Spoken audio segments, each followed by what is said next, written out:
Hello, my name is Dr. Peter LASALLE. I'm the program leader of the BA Honors Acting program at LaSalle College of the Arts in Singapore. What we're going to demonstrate today is a technique that embodies Shakespeare's text specifically, but it can be any sort of heightened language for that matter. It's a technique that I founded and we've been developing here at LaSalle, which is drawn from the work of Rudolf Steiner, as well as Kristen Linklater and Cecily Berry. And then we've arrived at something that's entirely our own. So it's called sculpting the text. That's how we'll initially start, with sculpting the text, and then we'll back that up with something called imaging the text a little later. And the idea is for the actor to become completely psychophysically engaged with their speaking. As Hamlet says, suit the word to the action to the word. This approach, sculpting and imaging, allows the actor to be fully free and liberated in the ways in which they use their words as action toward penetrating another character, to transforming them in the playing space. It's as physical as it is anything else. So without further ado, we'll start with sculpting the text. I'd like to introduce some of our actors who will be working with us today. Hi, my name is Genevieve. My name is Ethan. My name is Roshini. Hi, I'm Tejas. And thank you so much for joining us. So essentially the way that sculpting the text works is it works with consonants and consonant blends that are the initiating part of a word that opens up the vowel and diphthong sounds so that we literally work these sounds into our body syllable by syllable. Again, it comes out of work that Rudolf Steiner did, as well as then embodying the text through the work that Cec Berry does, as well as Kristen Linklater. So we really arrive at a place where we take ownership of our language, but it goes through the consonants.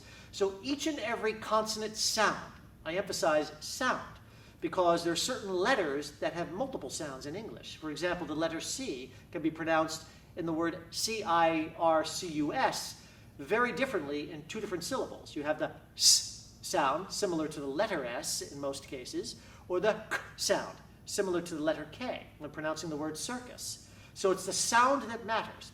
And each sound has a corresponding body part that privileges where that sound comes from. And it's a way of just making an entree into the body through the language and the consonants specifically, where we then can repeatedly overspeak and speak again syllables to taking ownership of the language itself. Let us demonstrate. So let's say we have a word like V-I-C-T-O-R-Y. What's the word in pronounced English? Victory. Victory, right. So, now according to the system that we've created, there are essentially 4 different consonant sounds in the word victory, okay, that are sprawled out across 3 different syllables. Victory, right? So what are the consonant sounds? Where are they coming from? And what are the sounds themselves? Right, which traditionally in spoken English comes from the letter V. So what body part corresponds with the V? Forehead. The forehead, right. So essentially, every consonant sound or consonant blend in English corresponds with a body part. And therefore, we use that body part to invite the consonant into our speaking, so we actually start to move the syllable of each and every word through our bodies, and we stitch the syllables together, the words together, the phrases together, and before you know it, you've embodied the heightened language, so it becomes action spoken on the word. So, we have the V sound, which happens in the forehead. So let's just play with that sound for a while. Spread ourselves out.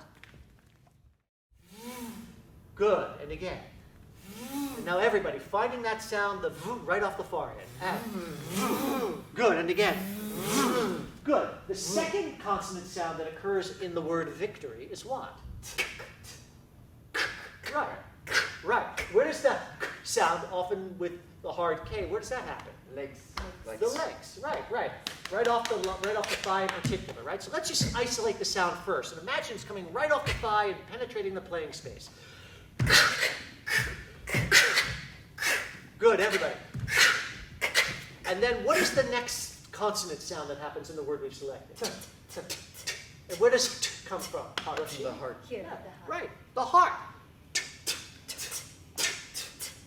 And really physicalize it so it's like we're sort of sharing the sound into the playing space.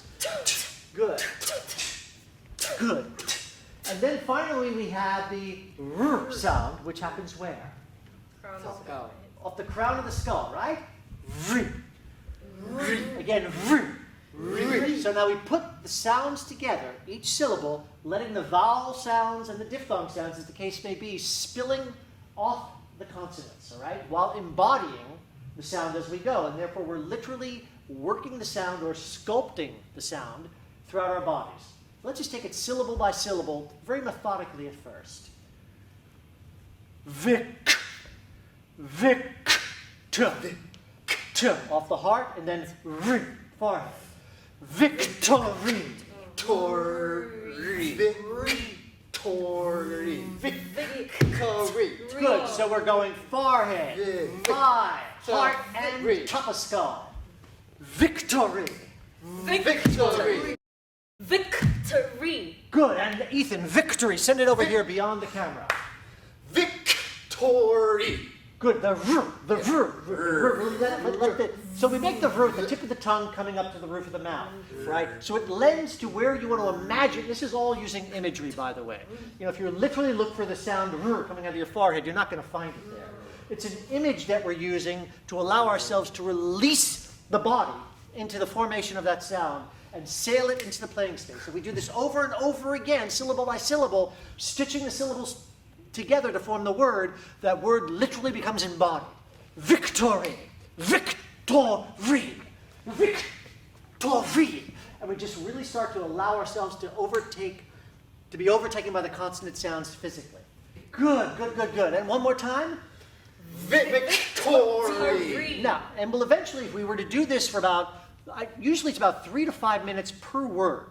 If I'm working on a piece of Shakespeare, for example, if you have 12 lines of text, sort of like the standard sonnet, for example, that would take this, in order to sculpt it and thoroughly, it would take about 3 minutes per line, easily. So you're looking at about a half an hour exercise to move an entire sonnet through your body in sculpting. What we're going to do now is we're going to use Shakespearean insults, in fact, words that Shakespeare crafted, ever the wordsmith he was, and we're going to sculpt them, and then we're going to play with them a little bit as we've worked them into our bodies. Keep going back, so keep sculpting away, both of you. You waggish. Oh, there you go. Mad bread. Dog face. Good. Distance and keep circling about each other. No pointing. Let it live through your body, through the sculpting. You rank fat There you go. kidneyed rabbit sucker. Good. Now, let the sculpting go. Just breathe into each other. You've hurt each other. You want to hurt back. You can move about the room, but take all the force out of it, but keep the muscularity of the sculpting, the intention of the sculpting, living through your speaking. Take the space as you do so. You waggish. Mad bread. Dog face.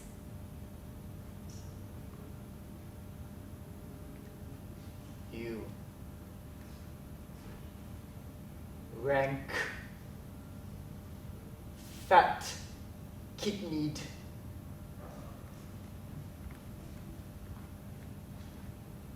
rabbit sucker. Nice. Good. So let's start to pop in the space a little bit. These sounds don't live in our mind necessarily. The mind gives rise to the physical speaking of these words, vis-a-vis, in this case, the consonants, by way of giving rise to the vowel and diphthong sounds, and then it lives as spoken action. Yeah, let it dance out like you're stirring a drink. Queasy. Wheezy. Good, yes, excellent, yes. And what comes after queasy? Motley minded. Motley minded, so really, Motley minded. good. And where's the ul sound happen? That's happens in the Knees, right? So let them spill around your knees. Motley minded. Okay, excellent. Yep, keep going. Motley minded. Excellent. Good. Mold. War. Good. And Jen, back to Ethan now. That's a yeasty. Yeasty. So where the yes sound? Yee. So coming from the corner. Yeast. Uh-huh. Dog Dog-hearted. So let yeasty live again, just to make sure that you really stick that in your body and give it up to him. Yeasty. So we got the. Yeasty. Uh-huh. You. Queasy. Motley. Minded. Mold. War. Good, good. And that's nice. You can Jen back to Ethan now. You. Yeasty. Dog-hearted. Egg. Shell. Good. And now just take the space, both of you, and just take the sculpting out of it and play the scene. You. Yeasty. Dog-hearted. Egg. Shell. Good. Good intention, good attack. Now take the force out of it and see if you can take the force out, see if you can find power through ease. Staying on breath, staying in alignment, so you're not, there you go, so you're not letting your head creep forward and cutting off your sound and your voice and your breath. You. Queasy. Motley minded moldwork. You. Yeasty. Dog-hearted. Eggshell. Good. You really start to work the words into your body, and you also add some muscularity to your articulation in doing so by drilling them over and over again, so that when it comes time to play and just speak freely and openly and listen and give and take, those words are coming from an articulate place as well as an embodied place. Yeah. So if you were to do this over and over again, drilling these sounds, sculpting these sounds, working them into your body, I promise you all, that it would start to live in the space in a palpable way. It's also a very good way, incidentally, to quote-unquote memorize your text. Yeah. I don't think memorizing your text is wise if you're doing it sitting down or in a passive state. This literally activates you and your words, because if you take care of your text, it'll take care of you. Great. Jen, anything you want to offer our viewers, or in terms of your own discoveries? I think in a lot of acting in these days, we try and pursue very naturalistic sort of things, and things like chopping, sawing the air, Right. and very sort of like physically colloquial mannerisms are a bit hard to avoid. So I think sculpting really helps bring the body back to the essence of the text. Yeah, that's great. That's great. It's a great lesson to find. Yeah. So what we'd like to do now is let's show and share a little bit of something we fully sculpted, some pieces from A Midsummer Night's Dream, and we'll just sort of play them off each other and give a sense to our viewers with whom we're sharing this work. Give a sense of just what happens after you've spent a good deal of time sculpting through a passage, all right, and seeing just how it starts to live in the playing space in a very human and palpable way, all right? From Midsummer Night's Dream, this will be Helena and Lysander, 2 select passages. Demetrius. Specify your Demetrius. See, him, her, or they, whoever that individual is for you, Ethan. That's your Demetrius, the object of your affection. Demetrius. Delight in it. Don't force it. Don't show it. Let it experience. Experience who Demetrius is. Demetrius. There you go. Yes, nice and easy. Breathing into Demetrius, the word and the image associated with it. Demetrius Beautiful. loves. Taste that word Demetrius loves. Yes. loves. Right, you have those delicious voiced consonants on the end of it as well as in the beginning. Loves. There you go. Demetrius loves. Demetrius loves Yeah. your fair. Easy. Just take time with each and every word. Repeat it. Don't try to force your way through it. Luxuriate. Demetrius Yes. loves. Loves. And just repeats that over and over again. You Loves. wish that person loved you. Loves your. You're seething with loss. Loves Yes, your fair. Yes. Stay with fair. Now you're getting somewhere. Fair. Yes. Not you, but it's Hermia that he loves. Fair. She loves or they love. Yes. Yeah. Fair. Yes, there you go. Now you're starting to open up into the word and it's in The jaws of darkness it. Yeah, you do breathe. Yes, beautiful. devour, Really taste that triphthong. Hour. Devour. devour, There you go. Beautifully dropped in. Yes, that's devour. Right, and what is the image behind devouring? What are those jaws of darkness devouring? Is it like a shark devouring its prey? Devour. Good, good, good. Don't need to exaggerate it, just let it drop in. Beautiful. The jaws of darkness do devour it. Yes, what is that it? That's a precious pronoun referring to that which you're speaking about, love, right? It. Uh-huh. You have that lovely explosive p on the end of it, almost like a gulp. Swallowing up love by the jaws of darkness. The jaws of darkness do devour it up. Beautiful. No more love.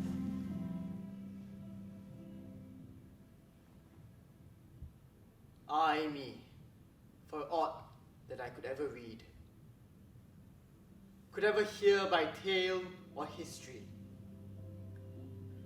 This course of true love never did run smooth. But either it was different in blood, or else misgrafted in respect of years, or else it stood upon the choice of friends, or if there were sympathy in choice, war, death, sickness did lay siege to it, making it as momentary as a sound, swift as a shadow, short as any dream, brief as the lightning in the calling night, which in the spleen unfolds both heaven and earth, and here man hath the power to say, behold!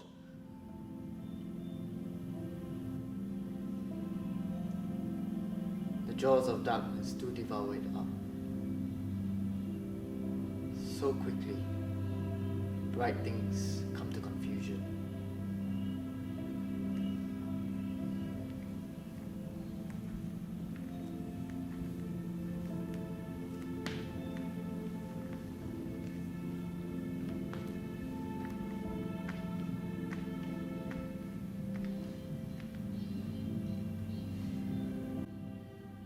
Call you me fair, that fair again unsay.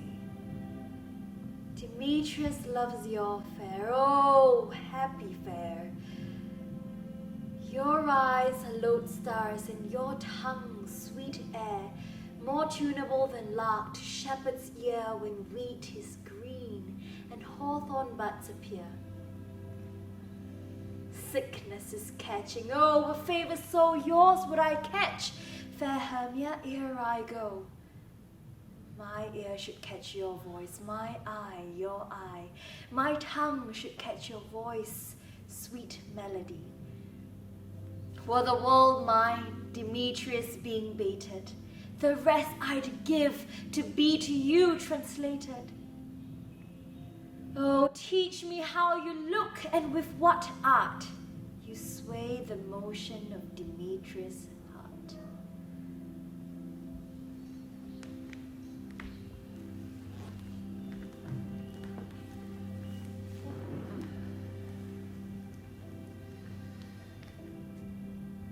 Ay me, for aught that I could ever read, could ever hear by tale or history, this course of true love never did run smooth. But either it was different in blood, or else misgrafted in respect of years, or else it stood upon the choice of friends, or if there were sympathy in choice, war, death, sickness did lay siege to it, making it momentary as a sound, swift as a shadow, short as any dream, brief as the lightning in the collie at night that in a spleen unfolds both heaven and earth. And ere a man hath power to say, behold, the jaws of darkness do devour it up. So quick, bright things come to confusion.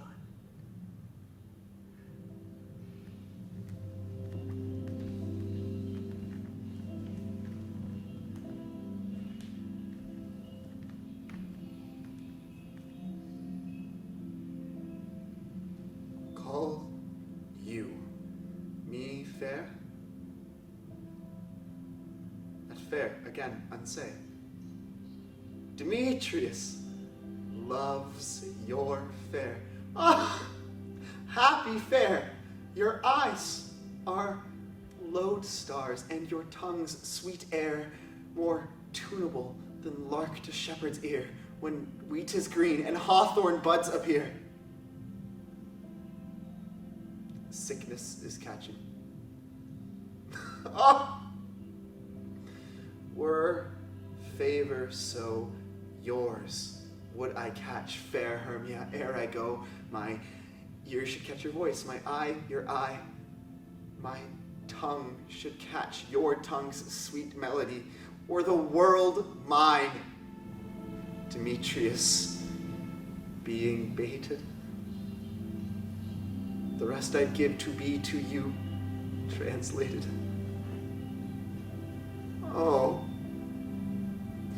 teach me how you look, and with what art you sway the motion of Demetrius' heart.